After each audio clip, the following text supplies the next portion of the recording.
nagbebenta ng 3 sachet kasi ang kita sa bawat sachet ay 50 pesos, pambaon po nila sa mga anak. Grabe no? Alam na alam ni Father yung bentahan kung magkano ah. Nakakasukang pari ito. Siguro naman naririnig mo yung mga pinagsasabi mo no? Panahon ng BBM administration, ganito na po uli ang ating bansa. Na dati, panahon ni Tatay Duterte, wala na po halos nababalitaan na humihit-hit ng droga. Bagong Pilipinas, so Bagong Pilipinas daw. sampung-sampung pa sila. Ang homeless na mabay mga patapo ng buhay sa bisyo. Parang wala lang yun, no? Parang nagmimerienda lang sa tabing daanan eh. Ang masikit pa dito, pag tinapos nila ang buhay ng isang tao, for example, ng gahasa, protektado pa. Kaya pag may nakita kayo mga ganito mga boss, huwag na natin patagalin. Op! Ano yung sabi mo dyan? Huwag nang patagalin. Panahon ni Marcos Jr., grabe. Ganto na po kalala ulit yung droga, mga idol.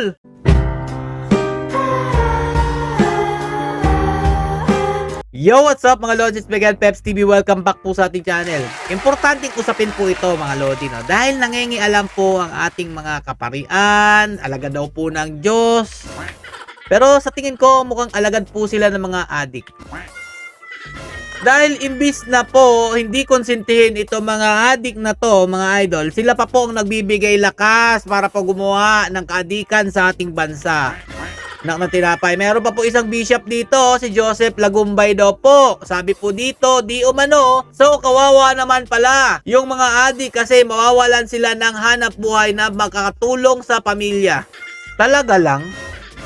Ito kasi yung impluensya nito ni Father Flavi, no? Ang pagbebenta daw po kasi ng droga ay di usaping pang-adik. Ayon po kay Flavi. Pakinggan nyo po mabuti mga Lodi. Grabing impluensya nitong father na to. May mga kilala ko nagbebenta ng 3 sachet kasi ang kita sa bawat sachet ay 50 pesos times 3, that's 150, pambaon po nila. Pambaon na ibinibigay sa mga anak. Grabe, no? Alam na alam ni Father yung bentahan kung magkano ah. Magkano ang kitaan? 50 daw po kada sachet. Kung meron daw po 3 sachet na mabenta, may 150 na daw po sila. Pambaon daw po ng anak. Wow! Astig! Grabe! Kung saan man tong simbahan, naghahatid ng salita ng Diyos, ako pa sa inyo, iwasan nyo na po. Ako po ay Roman Catholic, pero kung ganito naman po yung pare, mga idol, parang mas gusto ko na lang hindi na maniwala sa Diyos kung ganyan. Anak ng tinapay, ganito ba yung mga alagad ng Diyos? Kinukonsinte yung gawain ng isang kademonyuhan? Adik eh. Nagbebenta ng droga? Hindi daw yung usaping pang-adik? Paano yung nabentahan? Yun yung magiging adik. Tapos yung mabibiktima ng mga adik, paano na?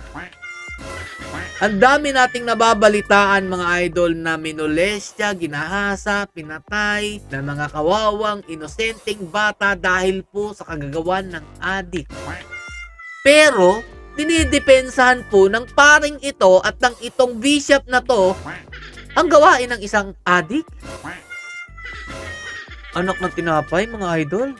So, hindi talaga usaping pang drug addict, usaping pantawid sa kahirapan para sa edukasyon ng anak dahil wala ngang pagkakataon. Pakinggan nyo ha. Ibang-iba to sa mga usapin ng mga big time pusher tsaka drug lord. No?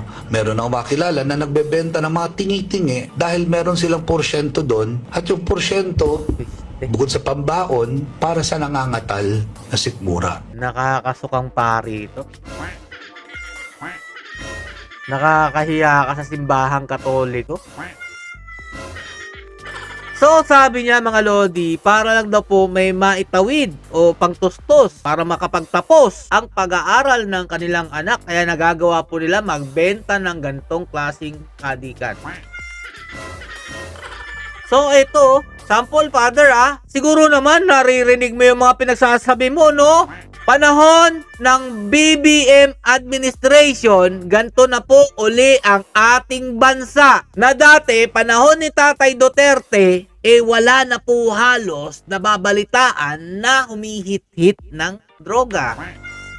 Pero ngayon, sa administrasyong ito na pinagyabang pa ni John B. Cremulya na nabawasan na daw po ang droga sa ating bansa at naging mahal na daw po ito kaya hindi na nakakagamit ang mga gustong kumuha, alam na alam nila ang presyon eh. Mahal na daw sa merkado. Pero ito po ang inyong saksihan. Panahon po ito ng administrasyon ni Bongbong Marcos Jr. Ganto po ang ating bansa. Bagong Pilipinas, so. Bagong Pilipinas daw. Sampung-sampung pa sila. Tabon-tabon pa daw sila. Isa rin tayong Yung isa nagpayong daw. pagsakit. Tinabunan lang natin mga alodi kasi bawal po ipakita sa mga kabataan itong ginagawa na kalaswaan ng mga adik na ito. Isa pa yung mga homeless na mabay mga patapo ng buhay sa bisyo. Kung sino pa daw yung homeless na, sila pa daw po yung patapon na ang buhay sa bisyo. Father, naririnig mo ba itong sinasabi nung nag-video nito? O sadyang protector lang kayo ng mga nagbebenta o gumagamit? Isa rin po ba kayong bilihan? Kasi alam niyo yung mga presyuhan eh. Alam niyo yung mga porsyentuhan yan eh. Napitiguang na, tabon-tabos yung payong. Katatot na, mangawat na. Mangawat ng cellphone. Sabi pa dito mga lodi, tatagalugin ko lang. Kalaunan nito, dahil nga po may bisyo, sunod nito, magnanakaw na daw po ito, mag-i-snatch siya ng cellphone, kung ano pa pong mga bagay para lang po may pangtustos sa kanilang kaadikan. Kaya nga tinawag na adik eh. Diba? Kahit hindi mo kayang tustusan ng sarili mo, gagawa at gagawa ka ng paraan para mapunan ang iyong kagustuhan. Father, dapat alam mo yan kasi inamin mo na diba dati kang tumitira? Ikaw umamin dun eh. Dapat alam mo yung feeling kung anong pakiramdam ng isang tumitira. Mga high naman, tawa. Asan yung sinasabi mong para may pangtustos sa kanilang mga anak? Para makapagtapos ng pag-aaral. Hindi talaga usapin pang drug addict, usapin pantawid sa kahirapan para sa edukasyon ng anak. Mga snatcher, ito tambayan to ng mga snatcher. Di umano tambayan daw po ng mga snatcher dyan. Tambayan dito ng mga snatcher, mga addict, mga Saan pong lugar tulak. to? Di ko lang po alam kasi hindi po nabanggit. Mga patandang paurong wala. Hit, bera. Grabe, no? Kadadlaw lang pulis diri si Kuan Katulo magdako po gihapon. Grabe. Useless.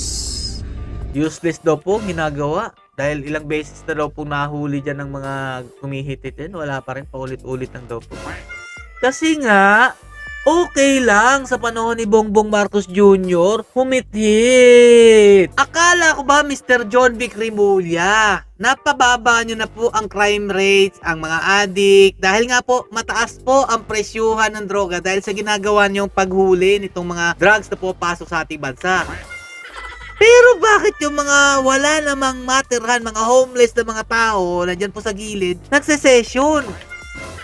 Ibig sabihin yan, mabilis po makakuha ng droga at mura lang po ito dahil ito, afford na afford po nila. Asan po yung sinasabi nyo? Kasi nungalingan lang pala yun.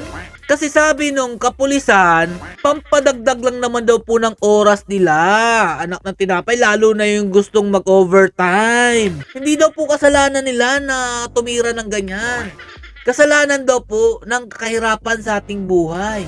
Kaya nag-e-extend po sila ng oras. Drugs kasi based on sa economy natin eh. Ang drugs kasi mga tao dito, just remember no, bakit may mga tao gumagamit ng drugs? Remember, hindi sila addict. Remember, ang gumagamit ng drugs sa mga tao natin, especially mga, yung mga nagpapadagdag ng oras. Kasi pagka gumamit ka ng drugs, gising ka, nadadagdag ka. Remember, ang trabaho natin per ora dito. Anong tawag dito, mga kapulisan natin? Buti pa dito, mga lodi, no, may matinong pulis. Nag-react sa lantarang pagsuyop ng mga adik na yon. Ito, pakinggan po natin Father, Flavi, at yung isang bishop. Makinig kayo. Parang wala lang yun, no? Parang nagmimerenda lang sa tabing daanan eh. Tama naman yung sinabi ni ma'am. Pag sila naubusan ng pangbili ng illegal na droga, kasi nga, na-addict na sila, hahanap-hanapin nila yan. Oh. Diyan na sila magsisimulang magnakaw, mang-hold up. Ngayon, ang masama dito mga boss, maaring mabiktima nila yung mga mahal natin sa buhay. Di ba isipin nyo yun? Inalagaan nyo, minamahal natin, iniingatan natin, tapos katulad lang nila yung makakadisgrasya sa mga mahal natin sa buhay. Tama. Di ba? Ang masikit pa dito, pag tinapos nila ang buhay ng isang tao, for example, nanggahasa, protektado pa. Oh. Kaya pag may nakita kayo mga ganito mga boss, huwag lang natin patagalin. Op!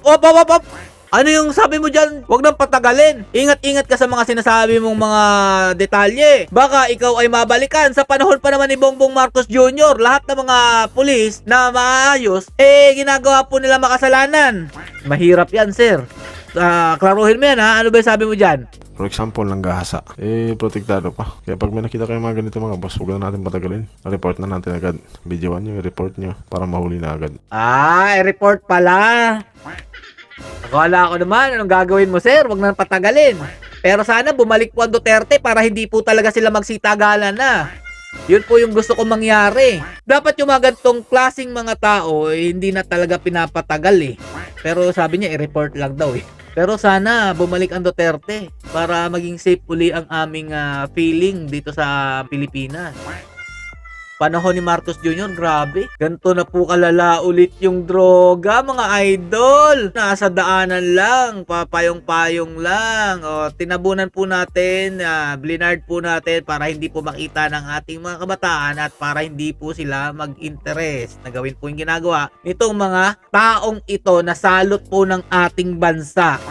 Father, pagtanggol mo, baka sabihin mo, ma-cyber libel yung nagkuha ng video na to. Dahil di ba dyan kayo magaling? Kung sino pa yung gumagawa ng masama dito sa ating bansa, yun pa yung pinagtatanggol nyo. Pero yung gumagawa ng mabuti, kinakalaban ninyo. Ipaalam nyo po kay Father, gaganto po ba yung gusto nilang mangyari sa ating bansa? Anong mas pipiliin nyo? Ang buhay ng inosenteng mga tao, mga bata, o ang buhay nitong mga gantong klaseng wala nang alam gawin kundi ang magsuyop kahit na nahihirapan na sa buhay? O hanggang dito lang po muna. Ibalik po natin ang Duterte. Stay safe and God bless you all. Duterte pa rin.